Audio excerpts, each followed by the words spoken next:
তাআলার ইচ্ছায় খচ্চরের জবান খুলে গেল। সুবহানাল্লাহ। খচ্চর ডাক দেয়া বলছে, হে হতভাগ্য বালাম, তুমি আমারে প্রহার করছো, তুমি তো দেখছো না যে আমার গতিবিদকে আটকাই দিচ্ছে।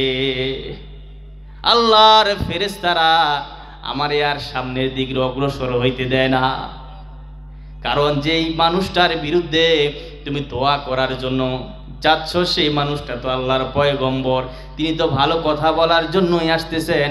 আর তুমি কেনানবাসীর লোকদের কথা মতন তুমি আমাকে সামনে নিয়ে অগ্রসর করে পাহাড়ের চূড়ায় উঠে দোয়া করবা, এটা আল্লাহ তাআলা পছন্দ করে নাই। এই জন্য ফেরেশতাদের মাধ্যমে আমার গতিবিধি আটকাই দেওয়া হয়েছে, আমি আর সামনে যেতে পারবো না।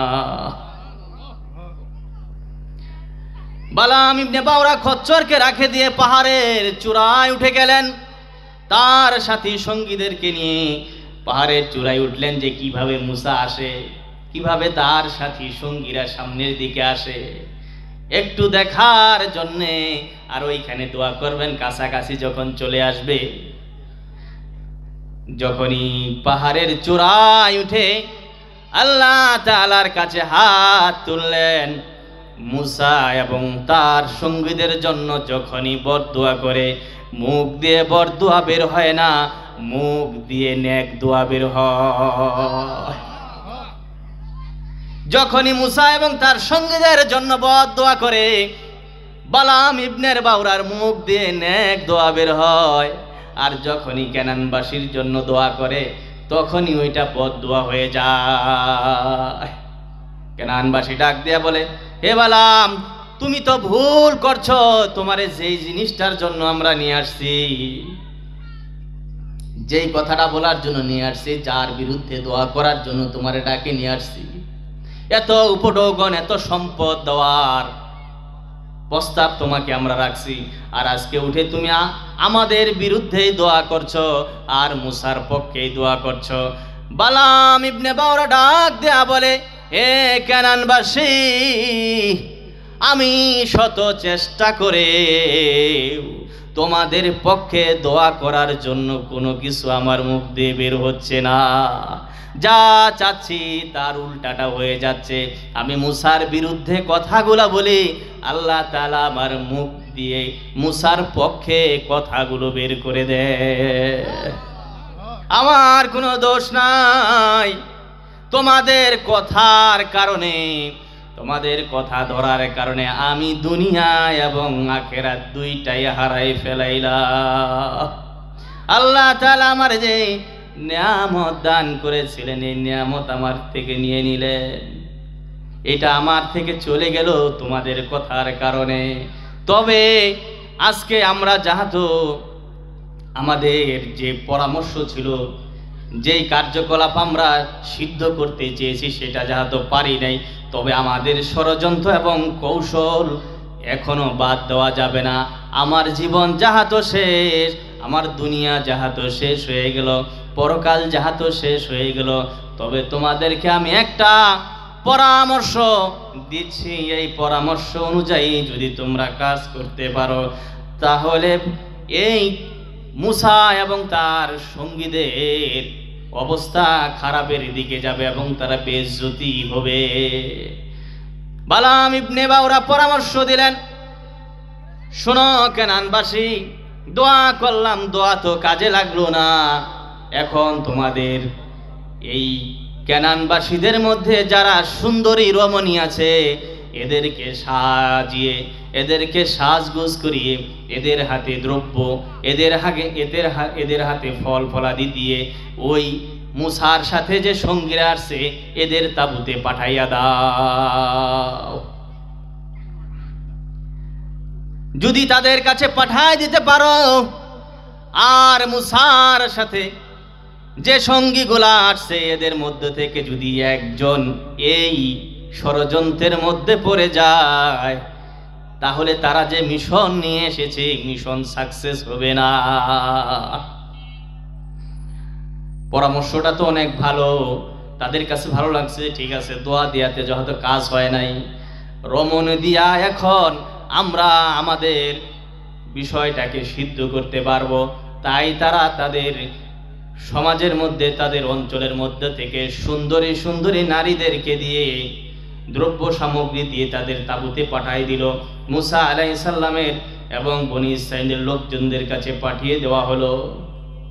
তাদের মধ্য থেকে একজন নারী সব চাইতে বেশি সুন্দর ছিল, তার নাম ছিল কিপ্তি বিনতে সুর। এত সুন্দর চেহারা, যার চেহারার দিকে একবার তাকাইলে নজর আর পড়ে না। এত সুন্দর করে তারে সাজিয়ে ওই মুসার লোকদের কাছে পাঠায় দেওয়া হয়েছে।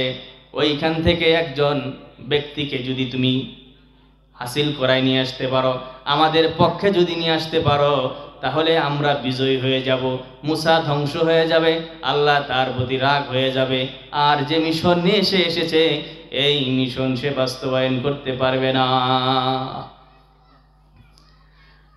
এই সুন্দরী রমণী বালাম ইবনে বাওরার পরামর্শে তাদের তাঁবুতে ঢুকে গেল।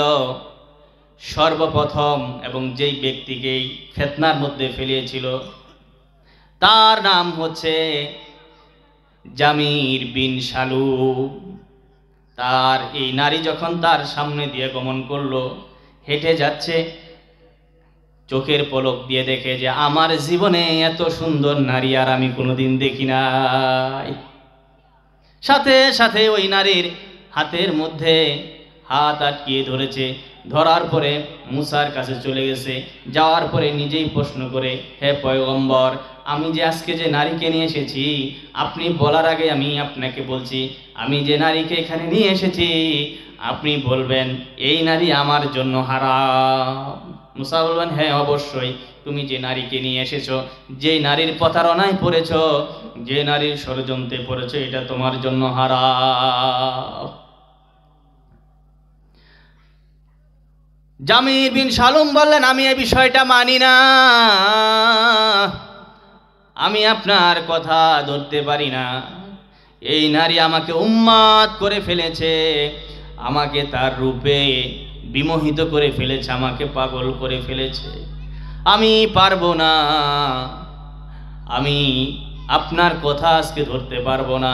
প্রতারণার মধ্যে পড়ে গেছে, বালামের ষড়যন্ত্র কাজে লেগে গেছে। জামির বিন শালুম এই মহিলাকে নিয়ে তার তাঁবুর মধ্যে ঢুকলো।